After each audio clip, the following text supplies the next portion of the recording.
So I'm happy to be back again with all of you today. And we are on the Bear Psychology Radio Show with another wonderful guest. And this time we are fortunate to have Joan Peters, who wrote Untangling, a memoir of psychoanalysis, which I have sitting right beside me. And it is a remarkable first-hand version of a very intelligent individual's understanding of the journey, and this is a pretty deep journey with many years of doing a deep dive into personal life and how that played out for this individual. So, who's Joan Peters? Well, she is an author. She is a professor emeritus. She's worked very many years teaching writing, and she's bringing a an understanding of what it's like to look very, very deeply at one's own history and psyche and how that plays through to the present moment. Now, Joan, I want to thank you so much for joining us. You've had a really rich and varied life, and you've somehow let yourself do this very deep dive into psychoanalysis, which frankly, not a lot of people know about psychoanalysis or understand why that might be a good choice for them. So I'm glad that we can talk a little bit about that because it's an unusual choice. Um, I was left with the impression that your memoir really kind of leans into this profound hunger, not just to understand yourself, but to recognize what you called galactic loneliness, right? Yes, And galactic aloneness. Yes. galactic loneliness, which really resonated with me because anybody that I work with who really seems to have profound, deep inner wounds and struggles talks about a depth of loneliness that is not easily fed by a Right. night out with friends Right. or a nice conversation or a bubble bath, right? So I'm looking forward to getting into that. I'm looking forward to hearing about what moved you into such a deep um, journey in psychoanalysis. And, Yeah. what is this thing called psychoanalysis, anyways? So Yeah. thank you for joining us, Joan. Thank you. Thank you so much for having me. So why don't we start with maybe your longing to do this psychoanalysis and how I guess you wrote this book, you'd already retired, and why now? Why are you writing about this now? You've already done your journey, you've uncovered so much for yourself, and here you are Yeah. sharing this with the world. What's going on? And sharing something so private. I mean, people are shocked because you can't go through a deep therapy, a deep psychoanalysis without revealing the most private parts of yourself. Um, and I felt as somebody who's retired that I had the freedom to do it, not just in time, but I didn't have colleagues to worry about, students who might see it. I felt I could say whatever I wanted, and that I almost felt like I was doing a public service. And this will take me back to when I began psychoanalysis, because I had no idea what it was. I didn't even know that's what I was doing. I would not have known that I had a traumatic past. And I think there are so many people out there for whom this might be a great option, just like it was for me, who have no idea that it's even what it is, or, people don't really know. Once I did a kind of man in the street asking people if they knew the difference between therapy and psychoanalysis. And I asked about 20 people before one person said, I think it has something to do with transference. So, we don't know. People don't know. And I get that. I didn't know. Why don't we So, start with that? Why don't we yeah, start with what you think psychoanalysis is? And actually, for a moment, just so we can frame this, yes, of um, course. uh, kind of understand there's transference and countertransference. And That's frankly, right. no matter what kind of therapy you're going to do, transference and countertransference might play in. So both for the listeners who are mental health professionals Yeah. and for the listeners who are part of the public trying to figure out, what do they need to do for their own healing? This is a good place to start. So you said two things. One, psychoanalysis, countertransference, transference, and also you said you didn't even realize you had trauma. Yes. And I read the book, so I know you had trauma. So maybe we can start there. How did Yeah. you not know? Okay. Well, here it is. And I think I'm typical. I was in my 20s, and throughout my 20s and earlier, throughout my life, really, I had a recurring nightmare. Different, like it would come a little bit differently, but the same theme over and over. And when I was about 26, I lived with my lover, and I was waking her up 2 and 3 times a week, screaming. And to me, this was just, what it was. I'd wake up with a nightmare, I'd go back to sleep and forget about it. And I was very high functioning. I was a young professor. I had a wonderful lover. I had a great life. So I didn't think anything was wrong with me. I wouldn't have known that I had a traumatic past, but my lover, my partner said to me, "Look, you can't wake up screaming. People don't wake up screaming 2 and 3 times a week. That's ridiculous. You got to go get help." And of course, that was perfectly reasonable. So I went to see a therapist like most people would. I interviewed 3 different ones, and I liked this one, and she had psychoanalytic training. But I didn't know that. I was just going to a therapist, and I told her my nightmares, and I said, "Please help me with this. I don't know why this is happening to me." And she really is the one who opened up psychoanalysis. And by that I mean, and here's where I'm going to define it, talk therapy where you're just talking about your problems. Like you might be telling a therapist, I keep on finding myself with boyfriends who don't love me back enough, or who leave me, or I might really have problems at work all the time. And you're trying to talk out the problem and find new approaches and find ways of doing things differently. Well, when that doesn't work, there's a whole other way of getting at what's underneath, what's really troubling you, what's really creating these problems. And psychoanalysis has tools that it uses. One is talking about your dreams, because that's a way into your unconscious and finding out what you may not understand. And another way of understanding that is called free association.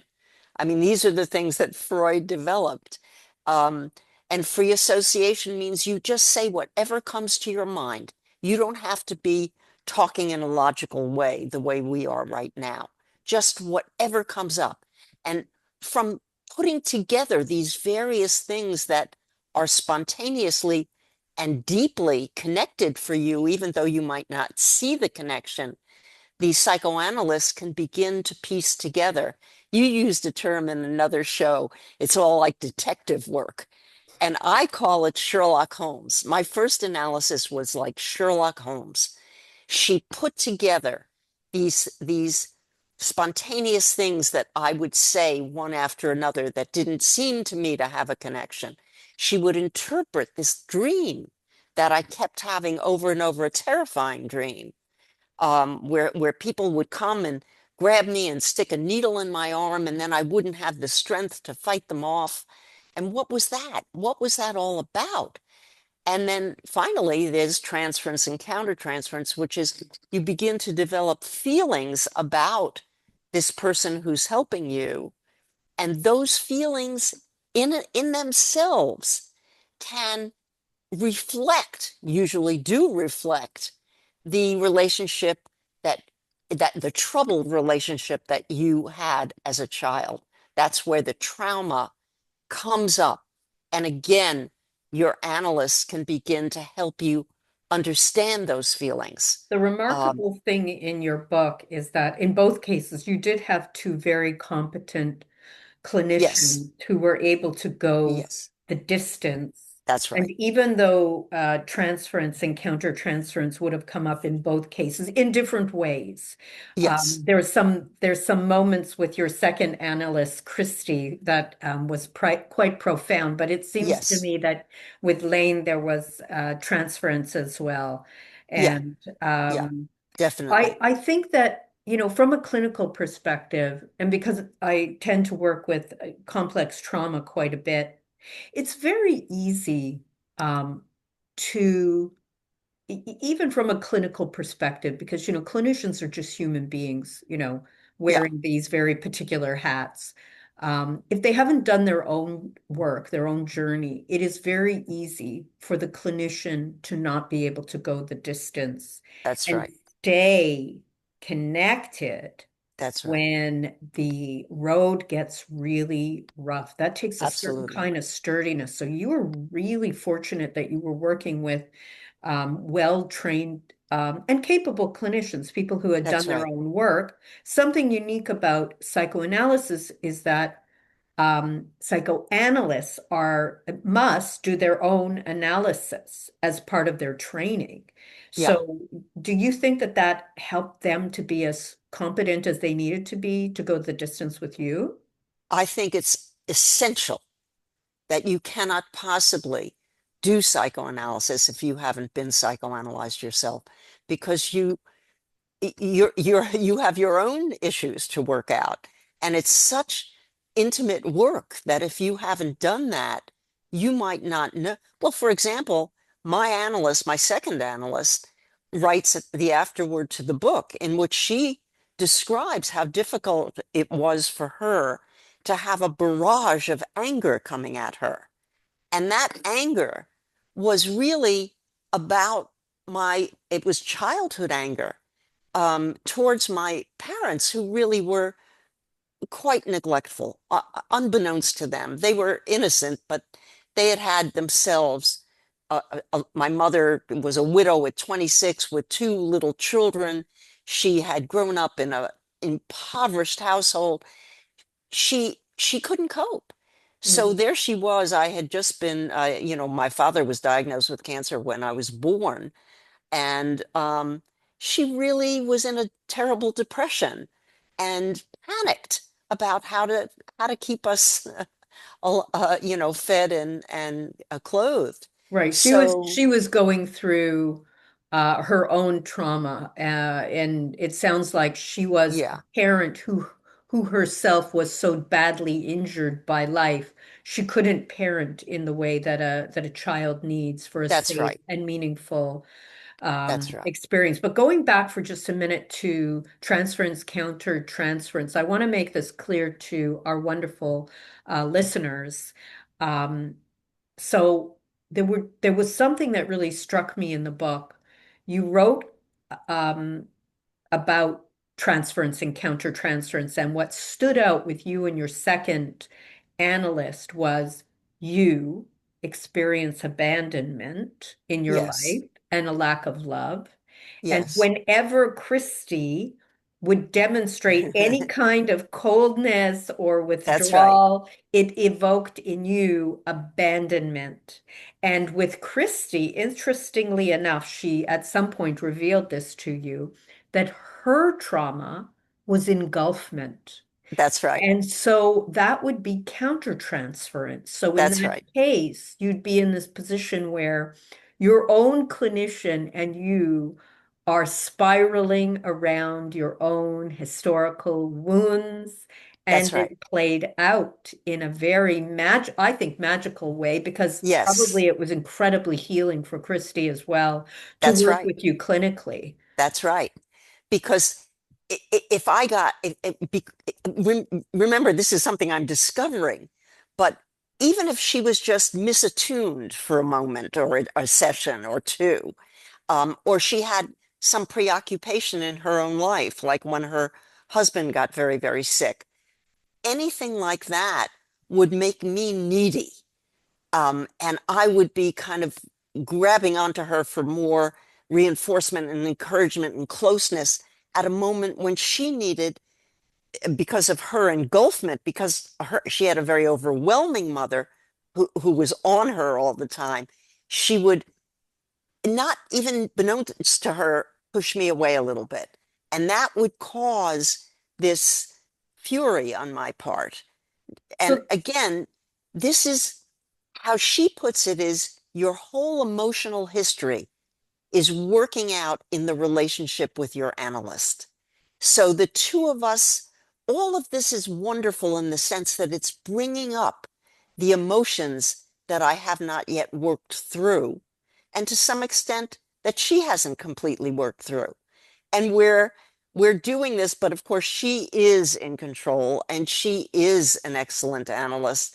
So she does know when she hasn't been there for me, let's say, or when she's been preoccupied. And 2 sessions later, she'll come back and say, I'm so sorry. I was really unable to meet you. And that is so healing, because in my childhood, I had parents who didn't even know they were not able to respond to me, and and they left that's the me. piece around the conscious and the unconscious That's mind right. that That's always right. bubbling up from the covered layers. That's We right. have these elements of our own historical past that pour through. And That's it right. sounds like your parents didn't have that insight, and you had this great restorative relationship repair with That's right. Lane and Christy, and it sounds Uh-huh. like some people in your life personally, the people who became your Yes. friends, where you were Yes. able to have these restorative relationships with people who actually had enough insight that they could say sorry, or they could Yes. recognize where they were not available or overstepping or unconscious. And that is a rare thing, I think, even in the world around us, that people do things in a very unconscious way. So Yes. Sure.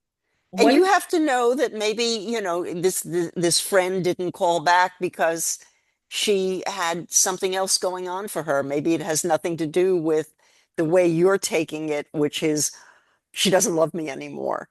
And I think that I had very distorted reactions because I was so insecure and so alone, that I was just needing so much connection. And often it felt suffocating to other people. So I would develop, in response to that, I would develop just being like my mother, just totally self-contained. I don't need anybody. I don't need anything from anyone. And that's not a fulfilled life. But going back for a minute to my discovery that I needed something and I needed help, I wanted to just say for your listeners out there, I had had 3 earlier therapists that I got myself earlier, before my lover said, you've got to get help. Um, One in college that I looked up, I just looked up psychiatrists in the phone book because I felt like, I had started to cry all the time. These are indicators that something is wrong. I didn't know anything was wrong with me. I didn't know that my childhood, people think trauma is being locked in the basement, and starved or something. And it's not necessarily anything that anybody does. It can simply be parents who couldn't sufficiently love a little baby, a child. They didn't know how to express that, or they were too preoccupied, or desperately trying to make a living, or whatever, just not there. can you And can you talk a little bit about the what you were able to recall, what you realized had happened when you were a little yes, child, an infant even, when your yes, father was dying? And because I find that very fascinating, because we have notions about what very young children will be able to perceive or tolerate. But in your story, what you perceived, what you tolerated, what you were aware of, what came back in your analysis is, That's right. and in your dreams, your Yes, nightmares. yes. So It was the dream that began it all. And Lane's genius in putting it all together and sh being Sherlock Holmes. Um, but I had had these three previous therapists that just talking through did nothing. And I stopped. So, it's trial and error too. And then with Lane, we clicked. She was able to see, starting with that nightmare that I mentioned before of having these needles stuck in my arm, and then losing my powers. Well, she picked it up and sent me to my mother to ask to tell me about what happened when my father died. Now, this was something my family never talked about. I knew nothing. And my mother, for some reason, maybe because I was insistent and a grown up by then, did tell me. And what she told me is we had a very tiny apartment, 3 rooms. He was in the bedroom dying of stomach cancer, wasting away. He weighed practically nothing. She was taking care of him and my brother, who was older, and myself. I was, 1 years old. And as he got sicker, she would have to give him morphine injections. They couldn't afford to keep him in a hospital or anything like that. So she would prepare them in the kitchen, and my wonderful analyst would say, okay, where was your high chair? She would give me the questions to ask. I didn't even know. mhm. And little by little, So where she was your was, high chair? what's my high chair? Where was your high chair when your mother was Right in the kitchen. I mean, there were only 3 rooms in the kitchen watching her prepare those needles. right? Then she would go in and give him his shot, come back and sterilize the needles. So those needles, that's what she leapt on. This was my babyhood that she was seeing in the dream. This fear that my mother gave my father these injections and he wasted away. He lost his powers and then he disappeared. And somehow she was realizing that that's what I put together as a child, Mhm. as a baby, that she did this to him and maybe she would do this to me or other people would do this to me. And even though I had no conscious memory, it was appearing in my dreams and my nightmares that would wake me screaming over and over and over again. And I didn't even, I mean, it was like a little miracle to me because, I mean, this didn't happen immediately. It took months, it took months of us talking about this and me learning to trust her and free associating and telling her my nightmares and interviewing my mother and my brother and remember, I'm now talking with my family about what was forbidden to talk about. It never happened. That's how my mother dealt with what was obviously for her trauma as well.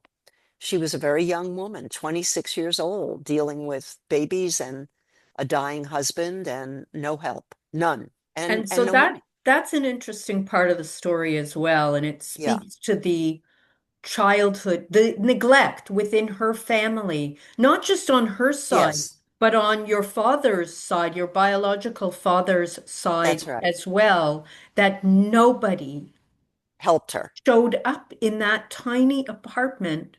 Right. And there's a part in your story where you say your father's family come to the door and they won't even cross the threshold. That's right.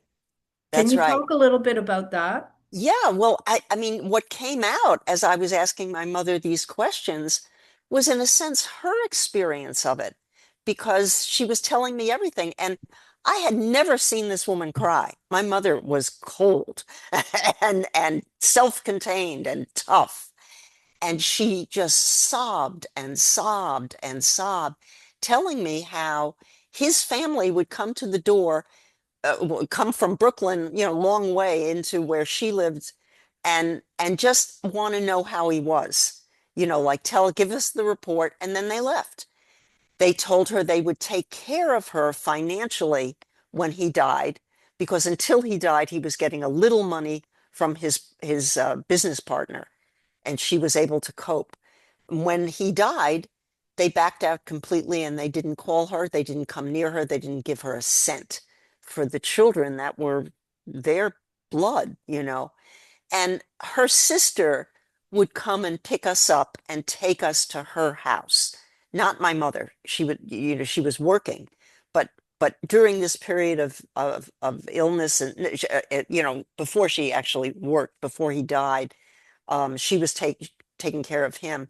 So her sister would take the children for a week or two.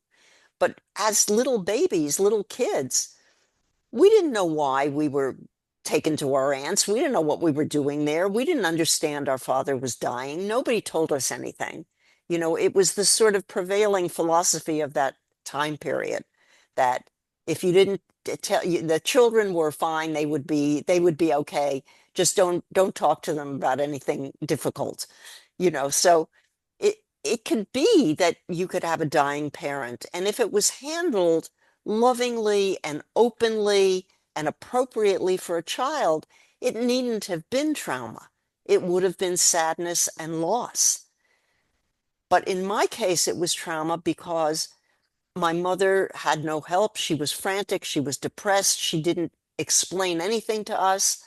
And we would have these periods of disappearing to my aunt's house, which was a very chaotic household as well, And or not nobody as came well, to but her rescue. There was no rescue for your mother. So, I there mean, was no again, from rescue. a psychological That's perspective, right. one can understand the response of becoming hardened by That's right. an experience like that. I mean, I hear a lot of compassion in your voice toward your mother and what she went through. How did you arrive at that? It's really quite I would touching. never have gotten there without psychoanalysis because I was furious at her. I didn't even understand how and why, but I would get mad at her for telling me she didn't like how my hair was cut, or she didn't like what I was wearing, or why didn't I do this, or um, and then I would jump on her and scream at her, "Leave me alone!" You know, this is even as adults, and I didn't understand my fury at her. And then when it began to come out what the story was, even at that stage, I was really able to understand that she had been traumatized, and that the reason why she couldn't play with me and read to me and love me was because she had had this horrible experience and was too young to process it and feel, you know, at peace with it.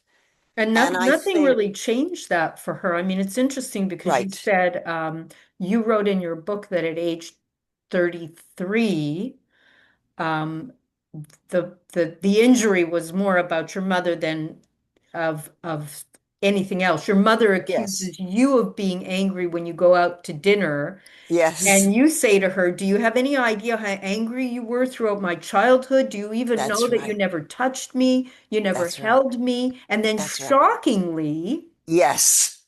the stepdad stands up and says, like as if he's You being don't kiss shielded. me, you don't You didn't touch kiss me me either. either. So the injury, even though I guess your stepdad was kind of protective of her, he married her, he was with her, he provided He a more adored her. stable He life adored for her. her. He adored her, but she couldn't soften with that. No, The injury was so no. acute for her that she Yes. couldn't let love pierce through, even That's though right. she had loving people around her.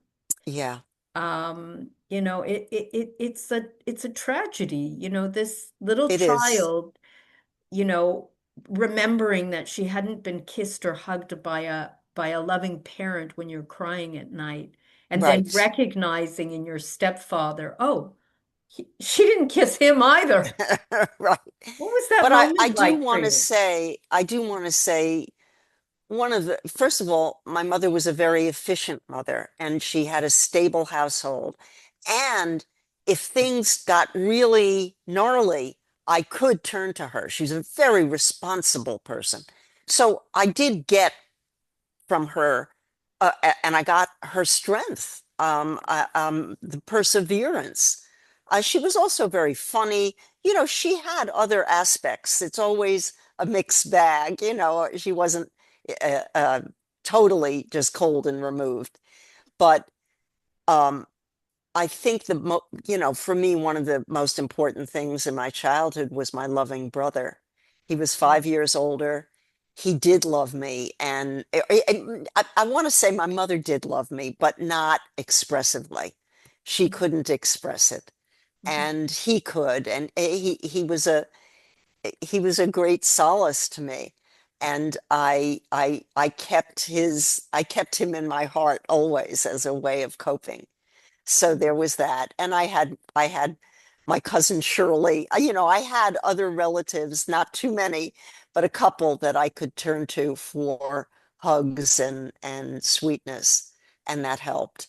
And I think that it wasn't really worked out until I did my second analysis with, I was too young in the first to go into the really depth of my unconscious, but I did with Christy, and it came out in my transference, in my,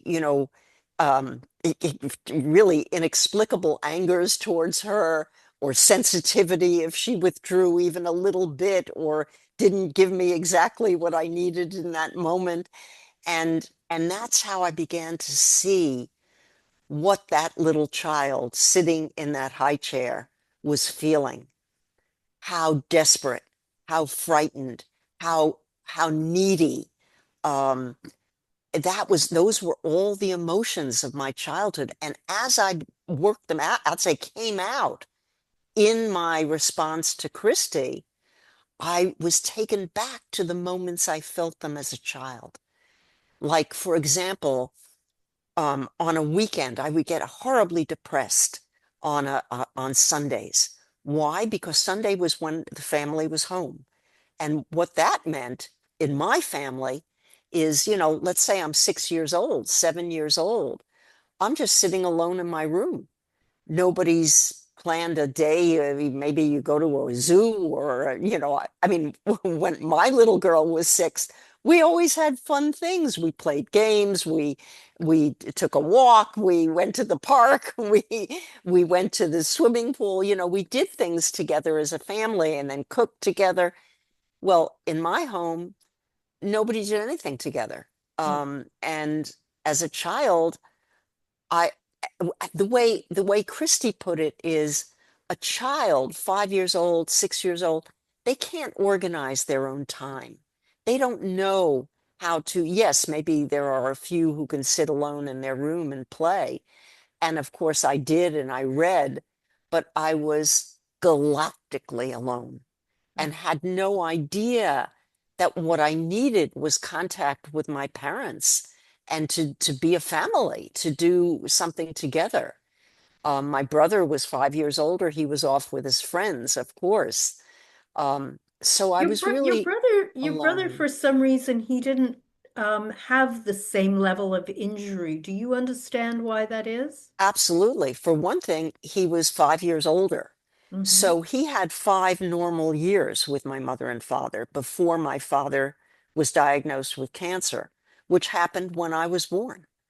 And so he had a stable family for 5 years. And then he, when my father was dying, he had a better understanding of what was going on. I mean, he understood being sick. He understood, you know, and he also went to school every day, which is a very normalizing experience. I didn't. I was home with my mother and my dying father. So I think he had certain supports that I didn't have. The first 5 years of life are, psychoanalytically speaking, probably the most important, because after that, you begin to have a brain that can process what's going on, especially pre-verbal children who can't even say what it is they feel. Um, all they can do is cry. Then Uh, it reminds me of another piece in your book where you reflect on hating the Harlow contact comfort monkey experiment, that Yeah. recognizing, how this relates to your own life and the relationship with your mother. Shall we describe that particular research and how that kind of reflection on that relates to your life? Yeah, that was reading that was one of those moments where your head starts to burst. Um, it's an experiment that was done on attachment. Yep. And these monkeys were given two different, they were taken away from their mothers. That's the first horror of this experiment. Yeah. And they were put in two different situations. One, well, it was a cage where they could go to a wire mother that dispensed food, or a wire mother, but her wire shaped form was covered with soft, like blanket material. And they would choose that mother just to hang on to something that felt warm and embracing more than food. That's how much we need mother love, father love, Hmm. caregiving arms around us. Yeah. And if you don't get that, you you you are galactically alone. There's You this, know, there's this element of this contact comfort experiment where the researchers started to recognize that without contact comfort, the monkeys would fail to thrive. They that's right. wouldn't gain weight. They would That's right. That's become right. weak, diminished. You can see the depression setting in on That's these right. like vulnerable kind of That's right. baby monkeys, right? That's right. Yeah. So And I you said, identified with those baby monkeys. of course, And yeah. that was another revelation moment of, oh my God, this is how I felt as a child. Now, mind you, I was terribly lonely, and that manifested socially in my not having friends. I really didn't know how to make friends. I didn't know how to trust people because I didn't have that give and take relationship with my mother and father. And it was very hard for me. But I did learn eventually to socialize, and I did become, I would say, quite a successful person. So just because you're a successful person and you have friends and you have good work that you love doesn't mean that you don't have these deep injuries, and they will manifest in some way in your adult life.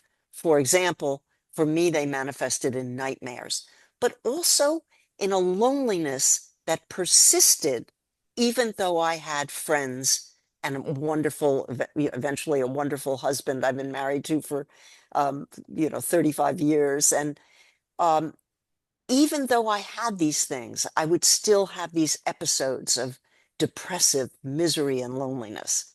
And so that's an indication that something is wrong. And so that's why I went for a second analysis. I just needed more work.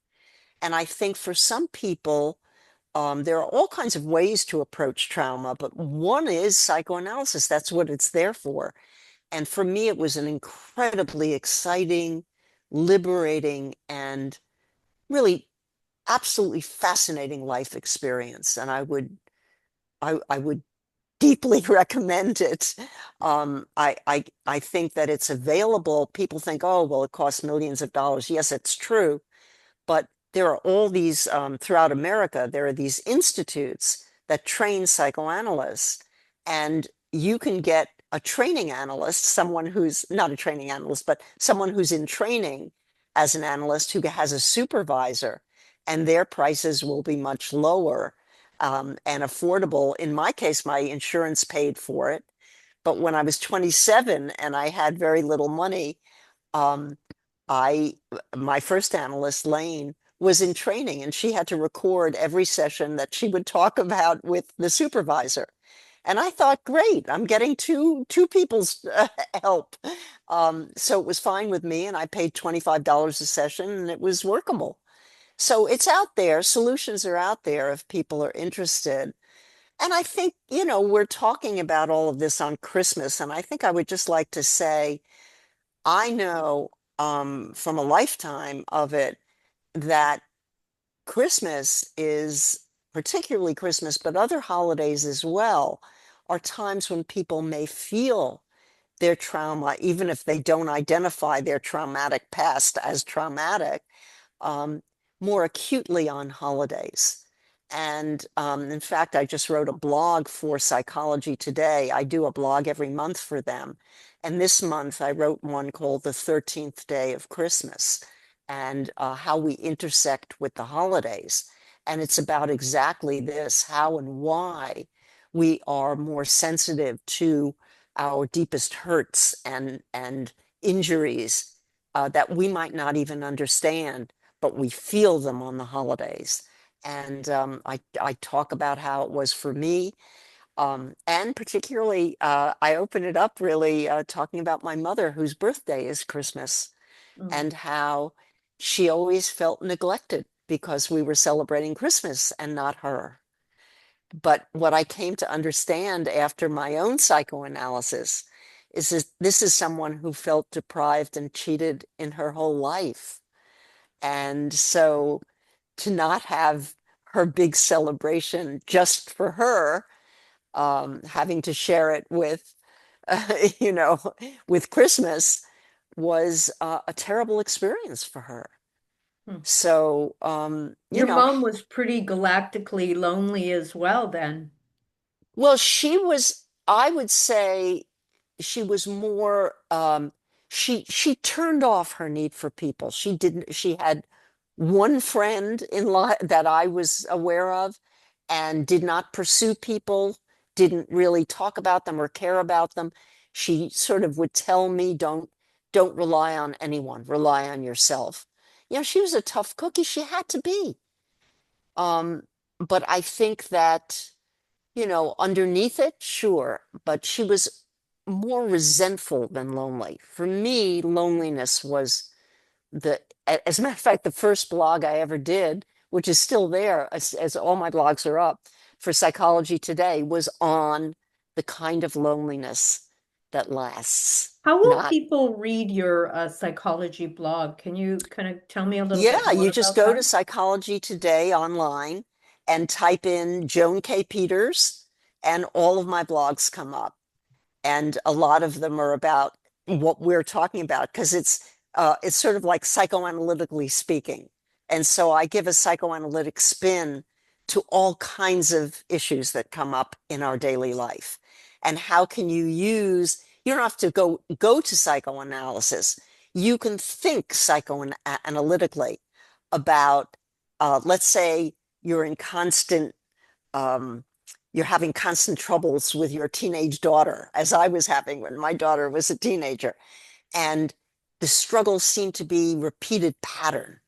Well, I have a blog on just this, how you can how you can go back into you can do a sort of Sherlock Holmes about how you feel about that incident, how you feel, what your responses are to your daughter, and take that and thinking psychoanalytically, track it back down to something in your past and focus on that rather than the immediate instance. Okay, Whatever, let's do that again because that yeah, is super, super interesting. yeah, And you're also, from what I just heard you say, I think you're also referencing what you wrote about in your book, the Zen meditation work that you've done, and how this yes, has influenced how you deal with your own inner life and reflections. Because you wrote about sobbing about your daughter yes, at a Zen meditation retreat. And I've always felt that when I see people deeply weeping for somebody else's wound, it's often the wound within ourselves that's getting evoked. yes, sure, sure. I think that's true.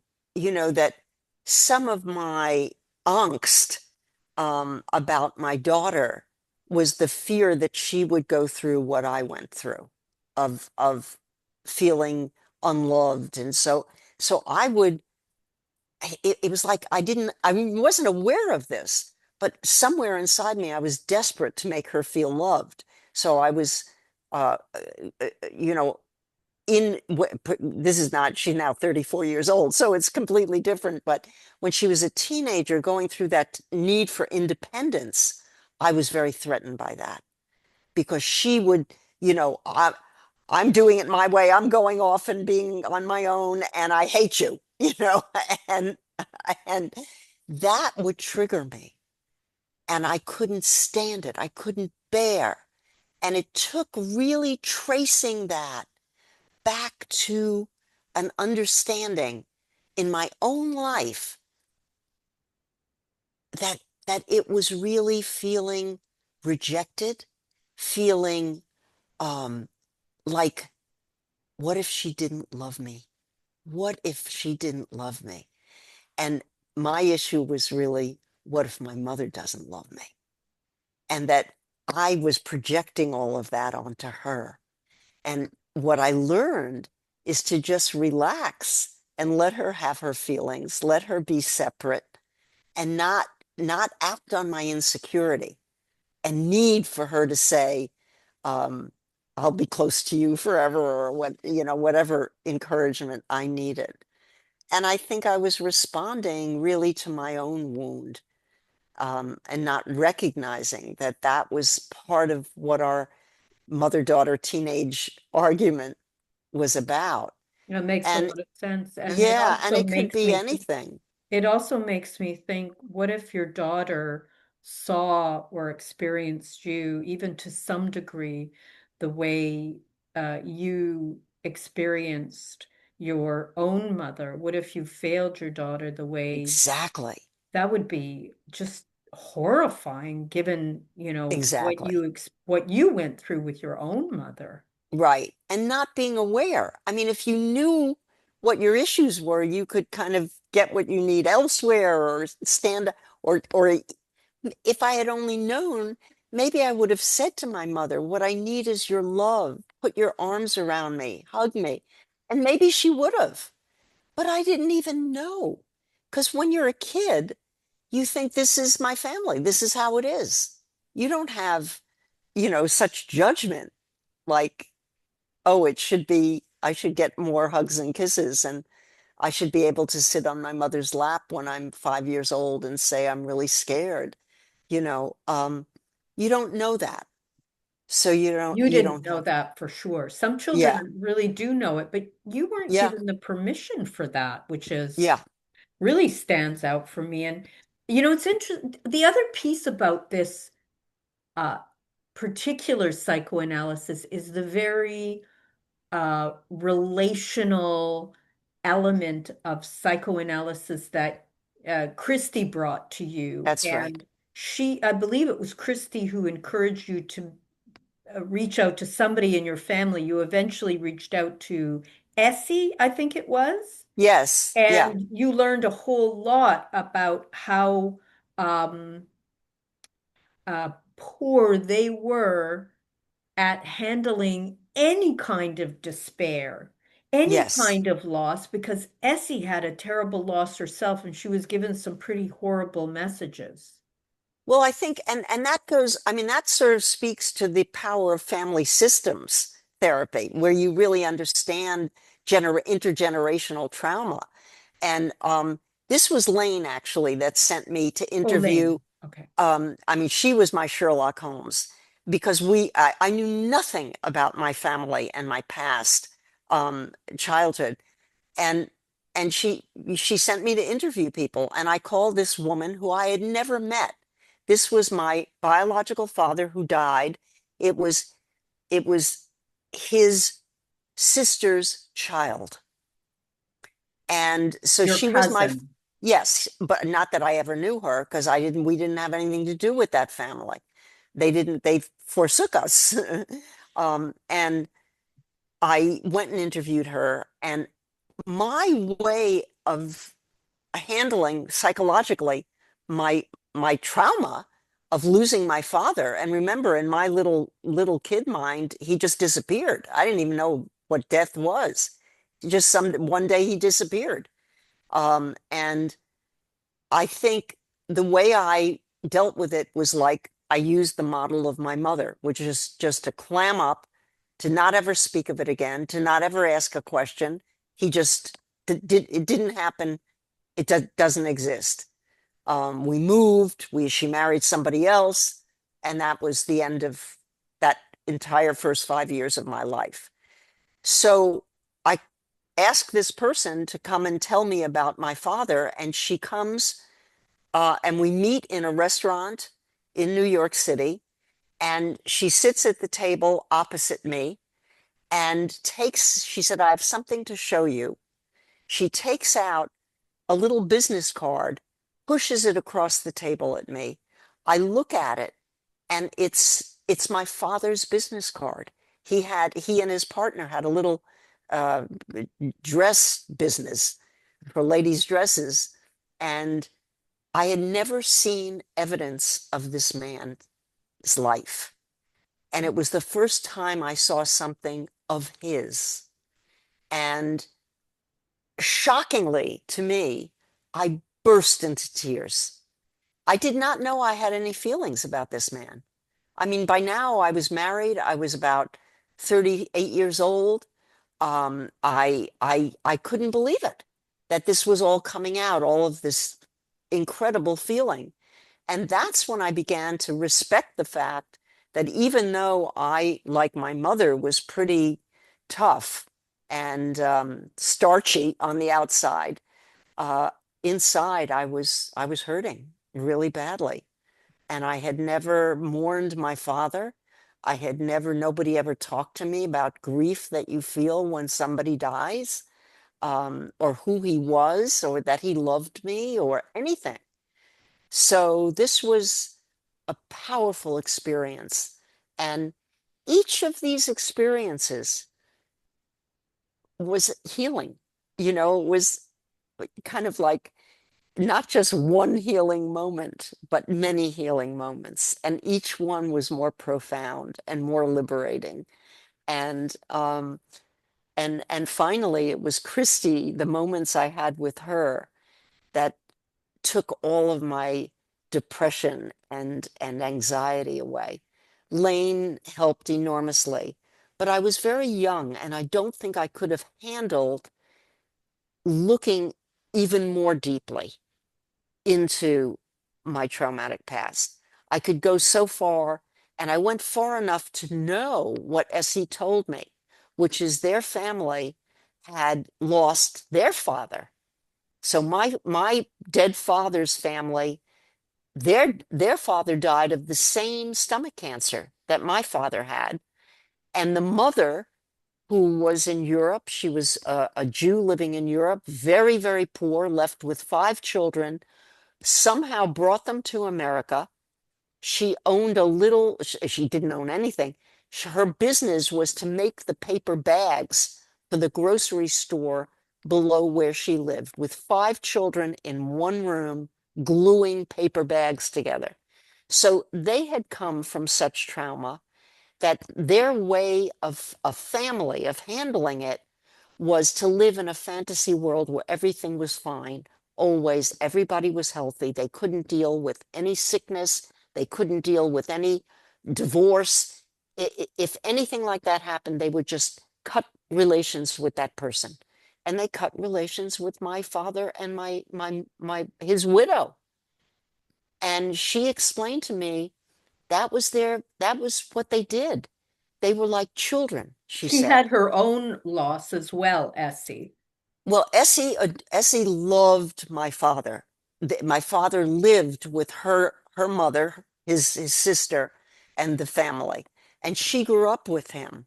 And he was like a big brother to her, who really took her everywhere and loved her. And when he died, she was living elsewhere with her husband and family, and they didn't even tell her. Was she, so she, did she have a child herself that died? Yes, And, she told me The shocking story that her own mother said to her when her son was dying of lung cancer in the hospital. He was a 21-year-old boy. Her mother said, "Don't go." She was going to visit him every day, of course. And the mother said, "Don't go. Don't do that to yourself." Imagine telling Yeah. a mother not to visit her dying son. Yep. It's inconceivable. But Yes. this is the family system. This is how the family managed to deal with their trauma. Yeah. Well, and this is where we start to go, there's something so deep in our psychological makeup that if we could only really fully understand, our lives could be so much better if Yes, we would be yes, able to say, what is this thing that I am feeling right now yes, that is out of alignment or out of attunement with what I believe would be the right path for me. Usually we have a sense of that. I that's mean, right. and because I do so much trauma work, I see that people have a sense of these things. They tell me, and then they may do something very different, just follow whatever patterns they're used to, because the idea of doing something different, challenging the pattern, is just impossible to bear. Yeah, And so what you did was you uncovered all these patterns to allow yourself to live with some dignity and some truth within inside of yourself, which in itself is rare and miraculous. Truly. Another little thing that you raise, which I kind of see as well, is that when your mother married your stepfather, Dan, he had a psychosomatic response to the yes, apartment where your yes, father had died. In other words, he had something physical happen to him. In his case, it was asthma. When he tried to move into the place yes, that you two children were, yeah. and where your mother, um, where Nursed my your father father. had Yeah, died. yeah, that's right. So what can you kind of say about that? How that played out? Well, I think that added to the incredible disassociation with the past, because what the doctor told my stepfather was, move to a new apartment and tell your wife not to bring anything from the past, because that's haunting you. You're comparing yourself with her first husband. And they did exactly that. We moved to a new apartment and didn't take so much as a fork from the old apartment. Everything was new. So the past was erased. And then what happened to the asthma? He got better. Very So interesting. yeah, so that was all. Um, I just want to jump in and say one more thing about psychoanalysis. What was finally liberating, and this is in transference and so on, and this doesn't happen in talk in ordinary therapy. There is a going back and reliving of what you felt as a child. And that is why I think a lot of people um, I mean, recognize psychoanalysis as deeper and also harder, because you're living through that fear again. But this time you're an adult and you have someone to help you. You have an analyst to help you, but you do go through it. I really went back into feeling what that child felt. Um, Yeah. even even about what you've just brought up, which is having the past cut away, and finding myself in a new apartment with someone I was supposed to call daddy. I barely knew him. I knew he wasn't my daddy. I didn't want him. I 2 years later, I discovered in my mother's drawer one picture of my dead father. And it was terrifying and amazing to me. I knew there was a story there. I knew I had a past. I saw that picture of him. And then I hid it back. I put it back in her drawer, and I would go and look at it and go and look at it, having no idea what it meant or why it was forbidden or why we could never mention this man. Wow.